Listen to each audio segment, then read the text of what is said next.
வாழ்க வளமுடன். இனியா மேரி வீடு சேனலுக்கு உங்களை அன்போடு வரவேற்கிறேன். இன்றைக்கி நம்ம ஒரு வித்தியாசமாக ஒரு ஃபிங்கர் ஃப்ரை, நம்ம உருளைக்கிழங்குல தான் ஃபிங்கர் ஃப்ரை செஞ்சு பார்த்துருக்கோம். இன்றைக்கி நம்ம வாழைக்கால ஃபிங்கர் ஃப்ரை செய்ய போகிறோம். அது எப்படி செய்கிறதுன்னு பார்க்கலாமா? ரொம்ப ஈஸியாக செய்யலாம். அதுக்கு ஒரு 4 வாழைக்காய் எடுத்து தொலியை சீவி இந்த மாதிரி நீள நீளமாக கட் பண்ணி வச்சுக்கோங்க. நம்ம உருளைக்கிழங்கு ஃப்ரெஞ்ச் ஃப்ரை இருக்குது தெரியுமா, ஃபிங்கர் ஃப்ரை, அதுக்கு எப்படி கட் பண்ணுவோமோ அதே மாதிரி இதையும், ஆனால் ரொம்ப தின்னாக கட் பண்ண வேண்டாம், ஓரளவுக்கு திக்காக கட் பண்ணுங்கள். அப்போ தான் நமக்கு நம்ம கோட் பண்ணி எடுத்து பொரிக்கும் போது நல்லாயிருக்கும். அதனால் இந்த மாதிரி ஒரு வாழைக்காயை எடுத்து தொலியை சீவி அதை 2 துண்டாக பாதியை கட் பண்ணி அதுக்கப்புறம் அதை 4ஆக கட் பண்ணுங்கள். அப்படி கட் பண்ணிங்கன்னா உங்களுக்கு சூப்பராக வரும். பாருங்கள், ஃபஸ்ட்டு ஒரு வாழைக்காயை நீளமாக கட் பண்ணிவிட்டு அதில் பாதியை ஒரு நீளமாக கட் பண்ணிட்டு அதை குறுக்க ஒரு கட் பண்ணிங்க அப்படின்னா நமக்கு ஃபிங்கர் ஃப்ரைக்குள்ள வாழைக்காய் ரெடி ஆகிட்டுன்னு அர்த்தம். இந்த மாதிரி நம்ம ஒரு 4 வாழைக்காய் எடுத்து க்ளீன் பண்ணி வெட்டி எடுத்துக்கிறோம். இந்த வாழைக்காய் நம்ம ஒரே பஜ்ஜிலாம் போட்டு தானே சாப்பிட்றோம். ஒரு தடவை இப்படி வித்தியாசமாக செஞ்சு பார்ப்போமே, ஒரே பஜ்ஜியே சாப்பிட்டு போர் அடிக்கும். இதுவும் எண்ணெயில் பொரிக்கிறது தான், நான் அந்த அளவுக்கு எண்ணெய் குடிக்காது. அதனால் இதை அடிக்கடி செஞ்சு கொடுங்க. பிள்ளைங்களுக்கு இனிமேல் லீவ் விட போகுது, ஸ்கூல் எக்ஸாம் முடிஞ்சு, அப்போது அடிக்கடி ஏதாவது ஸ்நாக்ஸ் செஞ்சு தாங்கன்னு கேட்டுக்கிட்டே இருப்பாங்க. அப்படி இருக்கும்போது இந்த மாதிரி சின்ன சின்ன விஷயங்கள் நம்ம செஞ்சு கொடுத்துட்டோம்னு வச்சுக்கோங்களேன், வீட்டிலே செஞ்சு வச்சுட்டோம்னா நமக்கு ரொம்ப ஈஸியாக இருக்கும். நம்ம இந்த மாதிரி எல்லா வாழைக்காயும் ஒன்று போல் ஒரே சைஸாக கட் பண்ணிக்கோங்க. அப்போ தான் வேகும் போது ஒரே ஈவனாக வேகும். சின்னதும் பெருசுமாக கட் பண்ணிங்கன்னா வேக லேட் ஆகும். ஒன்று சீக்கிரம் வெந்துடும், தின்னாக வெட்டியிருந்தால் சீக்கிரம் வெந்துடும், திக்க வெட்டியிருந்தால் லேட் ஆகும். அதனால் எல்லாத்தையும் ஒன்று போல் இதே மாதிரி ஒரே ஷேப்பில் கட் பண்ணி எடுத்துக்கோங்க. தெரியுதா? இதே மாதிரி கட் பண்ணி எடுத்துக்கோங்க. இப்போது நம்ம இதை கலக்கிறதுக்கு உண்டான பேட்டர் ரெடி பண்ணிக்குவோம். அதுக்கு 2 கரண்டி கடலை மாவு. இப்போது நான் எதுக்கு கரண்டியில் போடுறேன் அப்படின்னா, மெஷரிங் கப்பு எல்லாத்தையுமே இருக்குன்னு சொல்ல முடியாதுல்ல, அதனால தான் நம்ம வீட்டில் என்ன பொருளை வச்சு அளவு எடுக்கமோ அதே அளவில் எடுத்துக்கோங்க. இப்போ நான் 2 கரண்டி கடலை மாவு எடுத்தேன், அதனால் 1 கரண்டி அரிசி மாவு எடுத்திருக்கேன். அரிசி மாவு எடுத்துகிட்டு இதில் தேவையான அளவுக்கு கொஞ்சோண்டு உப்பு சேர்த்துக்கோங்க. காரம் வேணும்ல நமக்கு, அதனால் காரத்துக்கு தேவையான அளவுக்கு வத்தல் தூள் போட்டு நல்லா தண்ணி ஊற்றாமல் எல்லாத்தையும் கலந்துக்கோங்க. கலந்துட்டு அதில் கொஞ்சமாக தண்ணி ஊற்றி அதை மிக்ஸ் பண்ணிக்கோங்க. நம்ம முதல்லே கலந்து விடாமலே தண்ணி ஊற்றினோன்னா அது மொத்தமாக மிக்ஸ் ஆகாது ஒழுங்காக. அதனால் தண்ணி ஊற்றுறதுக்கு முன்னாடியே நம்ம போட்ட 3 பொருளையும் நல்லா மிக்ஸ் பண்ணி விட்டுட்டு அதுக்கப்புறம் தண்ணி ஊற்றி நல்லா அப்படி கையை வச்சு கலந்துக்கோங்க.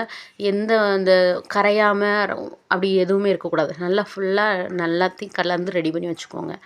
ரெடி பண்ணி வச்சுட்டு இதில் நம்ம கட் பண்ணி வச்சுருக்கோம்ல வாழைக்காய், அதை இதில் போடணும்.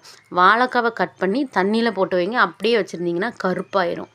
அப்புறம் அது கொஞ்சம் நமக்கு ஒரு வித்தியாசமான தெரியும். அதனால் எப்போவுமே இந்த வாழைக்காய், கத்திரிக்காய், உருளைக்கிழங்கு இதெல்லாமே கட் பண்ணால் நம்ம சமைக்கிற வரைக்கும் தண்ணியில் தான் போட்டு வச்சுருக்கணும்.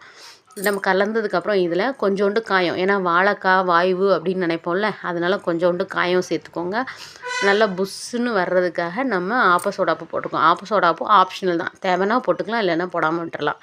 இப்போ நம்ம கட் பண்ணி தண்ணியில் போட்டு வச்சுருக்கிற வாழைக்காயை இப்போ நம்ம கலந்து வச்ச பேட்டரில் எடுத்து போட்டு மிக்ஸ் பண்ணி வச்சுக்கோங்க. ஒன்று ஒன்றா முக்கிய எடுக்க தேவையில்ல, மொத்தமாக நம்ம போட்டு கலந்து ரெடி பண்ணி வச்சுக்கலாம். அப்புறம் அதுக்கு மேலே இதுக்கு கோட்டிங்க்கு ஒன்று ரெடி பண்ணணும்.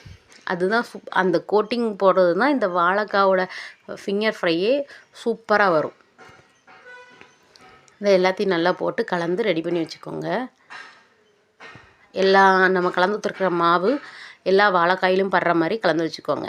இப்போது இதுக்கு பிரெட் க்ரம்ஸ் இருக்குது பாருங்கள், அது ஒரு 2 கரண்டி எடுத்துக்கோங்க. பிரெட் க்ரம்ஸ் அப்படின்னா ரொம்ப பெரிய வேலையெல்லாம் கிடையாது. நம்ம வாங்கி சாப்பிடுவோம்ல ப்ரெட்டு, அந்த ப்ரெட்டில் நம்ம எப்படியும் பிள்ளைங்க மிச்சம் போடுவாங்க. அதை மிக்சியில் அரைச்சி ரெடி பண்ணி வச்சுக்கிட்டானே போதும். ஃப்ரிட்ஜுக்குள்ளே வச்சிங்கன்னா 2 மாதத்துக்கு கெட்டு போகாது, நல்லாயிருக்கும். ஆனால் வெளியில் வச்சிடாதீங்க, கெட்டு போயிடும். ஃப்ரிட்ஜுக்குள்ளே வச்சுக்கோங்க. இதில் கொஞ்சம் அந்த ப்ரெட் இனிப்பான டேஸ்ட் இருக்கும். அதனால அதுக்காக நம்ம சாட் மசாலா போடுறோம். சாட் மசாலாவும் ஆப்ஷனல் தான், வேணும்னா போட்டுக்கலாம், இல்லைன்னா போட வேணாம். கொஞ்சமாக சாட் மசாலா, இல்லை எனக்கு மிளகு பொடி போட்டால் பிடிக்கும் அப்படின்னு சொன்னீங்கன்னா அந்த சாட் மசாலாவுக்கு பதில் மிளகு தூள் போட்டுக்கோங்க.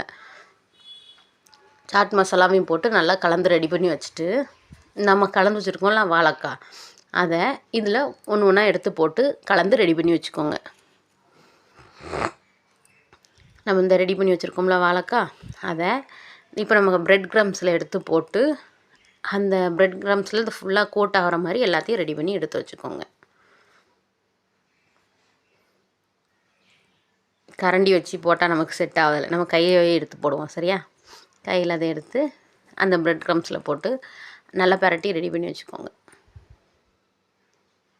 இந்த மாதிரி நம்ம செஞ்சு வச்சுருக்கிற எல்லா வாழைக்காயவும் இந்த ப்ரெட் க்ரம்ஸில் போட்டு பரட்டி ரெடி பண்ணி எடுத்து வச்சுக்கணும்.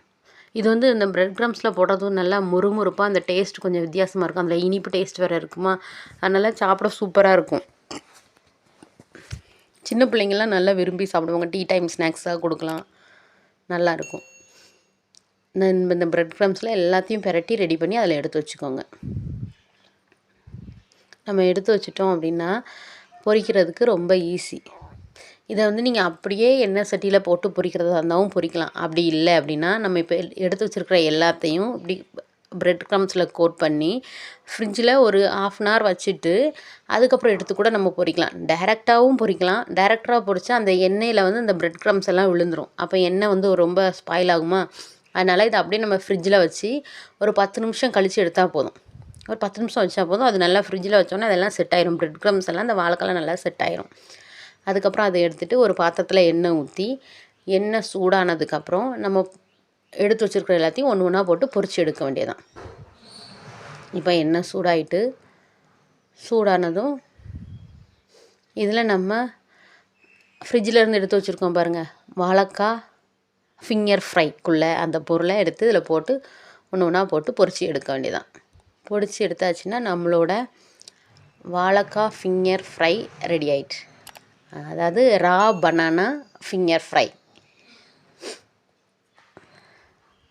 எண்ணெய் சட்டியே வந்து இன்னொரு விஷயம் என்னென்னா, எண்ணெயை நீங்கள் சிம்மில் வச்சுட்டு போட்டிங்க அப்படின்னா வேகவே வேகாது. அந்த நம்ம போட்டுக்க ப்ரெட் க்ரம்ஸ் எல்லாம் அந்த எண்ணெயிலே பிரிஞ்சிரும். அதனால் மீடியம் ஃப்ளேமில் வச்சுக்கோங்க. நீங்கள் ஃபஸ்ட்டு பொரிக்கும் போது என்ன ஃப்ளேமில் வச்சுருக்கீங்களோ அதே ஃப்ளேமில் தான் கடைசி வரைக்கும் வச்சுருக்கணும். நீங்கள் கொஞ்சம் கூட்டி குறைச்சி வச்சிங்கன்னா இது வேகாது. எப்படி சொல்கிறது, வெளியில் வேகும் உள்ளே வேகாது, இல்லைன்னா கருகி போயிரும், மாவு வேகாது. அதனால் எவ்வளோ ஃப்ளேமில் வச்சுருக்கீங்களோ அதே ஃப்ளேமில் தான் நம்ம கடைசி பொரிக்கிற வரைக்கும் வச்சுருக்கணும். ரொம்ப கவனமாக செய்யுங்க. ஏன்னா எண்ணெய் பாத்திரம் வச்சுருக்கும் போது நம்ம ரொம்ப கவனமாக தான் இருக்கணும். அதனால தான் நான் இப்போ வடை சட்டி கூட வைக்காமல் இந்த சட்டியில் வச்சுருக்கேன். இதை நம்ம இப்படி எல்லாம் நல்லா பொன்னிறமாக, ரொம்ப நேரம்லாம் வேகணும்னு அவசியம் இல்லை. வாழைக்காய் வந்து சீக்கிரமாக வெந்துடும். அதனால் ஒரு அந்த கலர் கோல்டன் ப்ரௌன் வந்ததும் நம்ம எடுத்துடலாம். இந்த மாதிரி திருப்பி விட்டுக்கோங்க. 4 பக்கமும் திருப்பி விட்டு எடுத்திங்கன்னா நம்மளோட ஃபிங்கர் ஃப்ரை ரெடி ஆயிரும். அது வெந்துட்டுன்னு எப்படி தெரியுது அப்படின்னா, இந்த சலசலப்பெலாம் அடங்கிட்டு அப்படின்னாலே நமக்கு அது ரெடி ஆகிட்டுன்னு அர்த்தம். பாருங்கள், நல்லா கோல்டன் ப்ரௌன் வந்துருச்சா.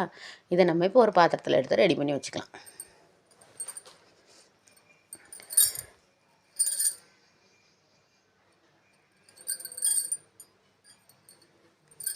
இதே மாதிரி நம்ம ரெடி பண்ணி வச்சுருக்கிற அத்தனை வாழைக்காவையும் எண்ணெயில் போட்டு பொரித்து எடுத்து வச்சிட்டோம்னா சூப்பராக இருக்கும். இதுக்கு வந்து நம்ம தக்காளி சாஸ், அதாவது டொமேட்டோ சாஸ் வச்சு சாப்பிட்லாம். அப்படி இல்லைன்னா தேங்காய் சட்னி இருக்குது பாருங்கள், அது வச்சு சாப்பிட்லாம். அதுவும் தேங்காய் சட்னி அப்படின்னா தேங்காய் நிறைய போடாமல் பொரிகடலை நிறைய போட்டு அது கூட கொஞ்சோண்டு கருவேப்பிலை கொத்தமல்லி இருக்குது பாருங்கள், அதையும் போட்டு அரைச்சி இதை தொட்டு சாப்பிடுங்க. சூப்பராக இருக்கும். பிள்ளைங்கள்லாம் நல்லா விரும்பி சாப்பிடுவாங்க. ஒரு தடவை மட்டும் செஞ்சு கொடுங்களேன், அடுத்தது அடிக்கடி செஞ்சு கேட்பாங்க. வாழைக்கான்னே சொல்ல முடியாது, அப்படி நம்ம சிக்கன் சாப்பிட்ற மாதிரி ஃபீல் ஆகும். ஏன்னா நம்ம இந்த ப்ரெட் க்ரம்ஸு ஏற்கனவே நம்ம கடலை மாவு அரிசி மாவுலாம் கலந்து போட்டிருக்கோமா, அதனால் அந்த டேஸ்ட்டு ரொம்ப நல்லாயிருக்கும். இதை மாதிரி எல்லாத்தையும் பொரித்து ரெடி பண்ணி எடுத்து வச்சிட்டிங்க அப்படின்னா நம்மளோட வாழைக்காய் இல்லை raw banana finger fry ready ஆயிடுச்சு.